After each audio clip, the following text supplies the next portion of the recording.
Hello everyone, welcome back to my channel.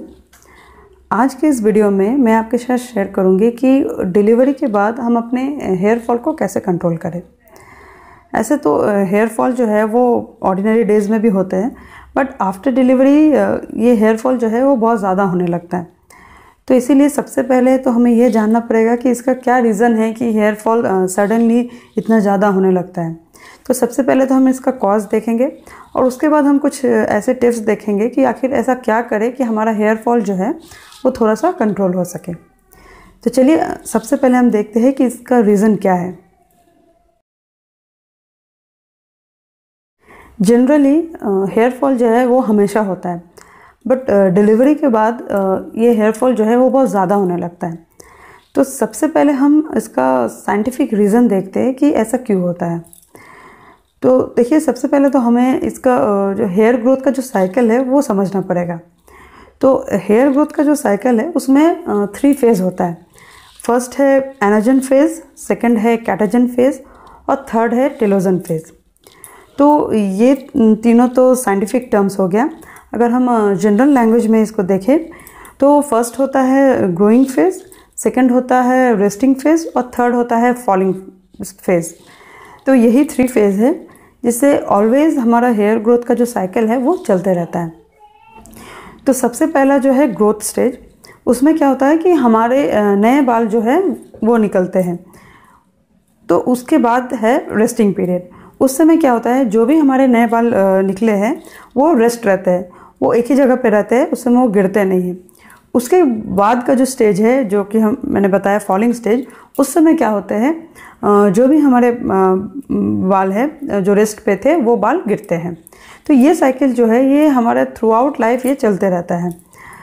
इसी कारण से आपने नोटिस किया होगा कि एवरीडे हमारे कुछ ना कुछ बाल ज़रूर गिरते हैं। किसी का कम, किसी का ज़्यादा गिरता है। वो हो सकता है जेनेटिकली हो, या फिर कुछ बालों का अच्छे से केयर नहीं हो रहा है, या और भी कोई हार्मोनल इश्यूज़ हो, उसके कारण से बाल का झड़ने का जो टेंडेंसी है वो होता है। जनरली बाल का जो झड़ना है वो 50 से 100 तक बाल झड़ते हैं एवरीडे, जो कि नॉर्मल माना जाता है। तो ये तो क्लियर हो गया कि हमारा बाल जो है वो किस तरह से वर्क करता है। अब जानते हैं कि प्रेगनेंसी में ऐसा क्या होता है कि प्रेगनेंसी के आफ्टर डिलीवरी के बाद हमारा बाल जो है सडनली इतना झड़ने लगता है। तो जब प्रेगनेंसी होता है उस दौरान क्या होता है, बहुत सारे हार्मोनल शिफ्ट्स होते हैं, जिसके कारण से ये हार्मोन्स जो है वो बालों को बहुत ज़्यादा ग्रो कर देता है और उसके बाद वो रेस्टिंग पीरियड में चला जाता है। बट ये हार्मोन्स जो है इस बालों को रेस्टिंग पीरियड में ही रखता है, उसको फॉलिंग स्टेज में जाने नहीं देता है, जिसके कारण से हमारा बाल जो झड़ते थे वो प्रेगनेंसी के दौरान झड़ना बंद हो जाता है।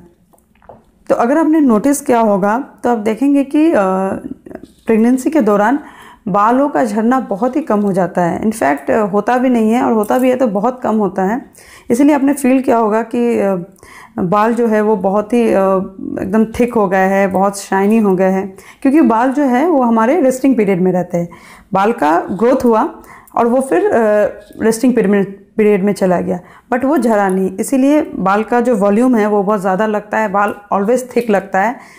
फिर आफ्टर प्रेगनेंसी क्या होता है कि हमारे हार्मोन्स जो है वो फिर नॉर्मल हो जाते हैं, और जो हेयर हमारे रेस्टिंग फेज़ में थे वो अब फॉलिंग फेज़ में आ जाते हैं और फिर ये झड़ने लगते हैं। तो एक तो हमारा जो नॉर्मल हेयर साइकिल है, ग्रोथ, रेस्ट एंड फॉल, वो भी चलता है, और साथ में जो बाल हमारे रेस्टिंग फेज़ में थे वो भी झड़ते हैं। तो इसीलिए हमें सडनली लगता है कि बाल जो है वो बहुत ज़्यादा झड़ने लग रहे हैं। तो बहुत लोगों को ये लगता है कि जैसे कि हमारे ही बाल ज़्यादा झड़ रहे हैं, तो ऐसा नहीं है, सबका बाल झड़ता है। आफ्टर डिलीवरी जितने भी वुमेन्स हैं सबका बाल झड़ता है, और ये बहुत ही नॉर्मल है, और ये टेम्पोररी भी है। ऐसा नहीं कि ये हेयर फॉल जो है वो परमानेंटली रह जाएगा या ऑलवेज़ वो बाल झड़ते रहेंगे, ऐसा नहीं है।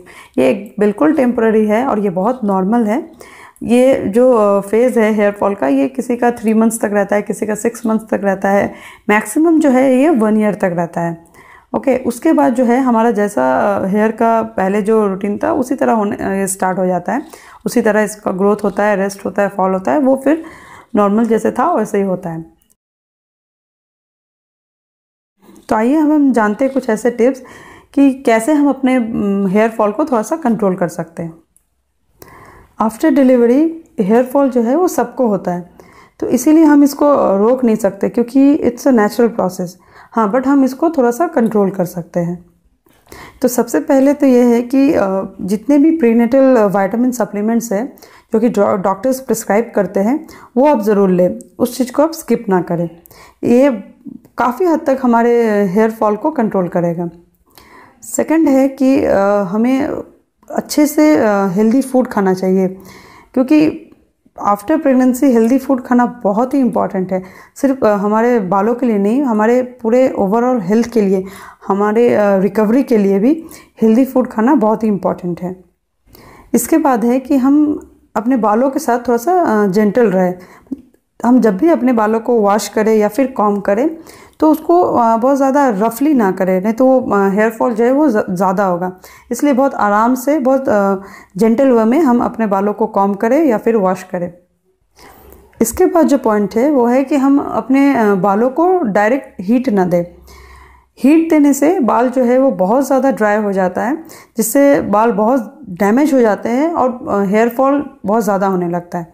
इसीलिए ज़्यादा से ज़्यादा कोशिश करें कि ब्लो ड्रायर्स या फिर हॉट आयरन्स ये सबको अवॉइड किया जाए। इसके बाद है कि जब भी हम कोई हेयर स्टाइल्स बनाएं तो बालों को हम जब भी बांधें तो ज़्यादा टाइट ना बांधें। बाल ज़्यादा टाइट बांधने से क्या होता है कि वो एकदम रूट से बाल जो है वो टूट जाते हैं। तो इसीलिए जब भी बाल बांधे तो उसको एकदम लूज बांधे, ज़्यादा टाइट हेयर स्टाइल्स ना बनाएं। इसके बाद जो है, जो सबसे इम्पॉर्टेंट है वो है कि हमें बिल्कुल भी स्ट्रेस नहीं लेना चाहिए, क्योंकि हम जितना स्ट्रेस लेते हैं हेयर फॉल उतना ही ज़्यादा होता है। इसलिए स्ट्रेस नहीं लेना है, काम रहना है और अपने न्यूबॉर्न के साथ एंजॉय करते रहना है और खुश रहना है ऑब्वियसली। इसके बाद हम और एक चीज़ कर सकते हैं कि हम अगर जिनके लंबे बाल हैं वो थोड़ा सा शॉर्ट हेयर कर सकते हैं। अगर हम हेयर कट करवाते हैं तो उससे भी कुछ हद तक हेयर फॉल जो है वो कंट्रोल होता है। अगर हम होम रेमेडीज़ की बात करें तो हमें देखिए, सबसे पहले तो कि हमें जितने भी विटामिन्स या फिर आयरन या फिर जिंक रिच फूड है वो सब लेना चाहिए। ये सब बालों के लिए बहुत अच्छा होता है। तो इससे क्या है कि हेयर ग्रोथ और भी ज़्यादा अच्छा होगा, जिससे हेयर फॉल थोड़ा कम होगा। सेकंड है कि अपने डाइट में प्रोटीन रिच फूड को ज़रूर शामिल करें। प्रोटीन जो है वो हेयर के लिए बहुत ही अच्छा होता है, इसलिए प्रोटीन वाले जितने भी फूड है वो ज़रूर लें। अगर हेयर मास्क की बात करें तो बालों में आप दही को लगा सकते हैं। दही को अपने डाइट में भी शामिल कीजिए। दही जो है वो अगर हम एज ए हेयर मास्क बालों में लगाते हैं तो उससे भी वो बाल को बहुत अच्छा मॉइस्चराइज करता है, इसलिए दही को आप बाल में लगा सकते हैं। एग वाइट जो है उसको आप बाल में लगा सकते हैं, वो बहुत ही अच्छा है बालों के लिए। वो हेयर को जो है बहुत स्ट्रांग बनाता है, इसलिए एग वाइट या फिर दही, ये दोनों मास्क आप बालों में लगा सकते हैं। उसके बाद जो है कि बालों को हमेशा मॉइस्चराइज करके रखिए, इसीलिए बालों में ऑयल लगाना बहुत ही इम्पॉर्टेंट होता है। और जब भी हम बालों को वॉश करें उससे पहले बालों को अच्छे से ऑयल से मसाज करना बहुत ज़रूरी है। इससे क्या होगा कि हम ब्लड सर्कुलेशन अच्छा होगा और जिससे हमारे और भी जो नए बाल हैं वो आएंगे और हेयर फॉल जो है वो थोड़ा सा कम होगा। अपने हेयर में कोकोनट मिल्क भी अप्लाई कर सकते हैं, वो भी बहुत हेल्प करता है हेयर फॉल को रोकने में।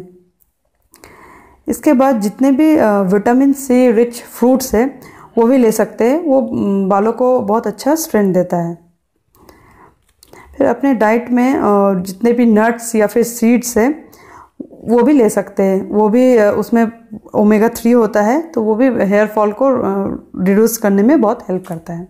तो ये कुछ टिप्स थे और होम रेमेडीज़ थे जो आप यूज़ कर सकते हैं हेयर फॉल को थोड़ा सा कंट्रोल करने के लिए।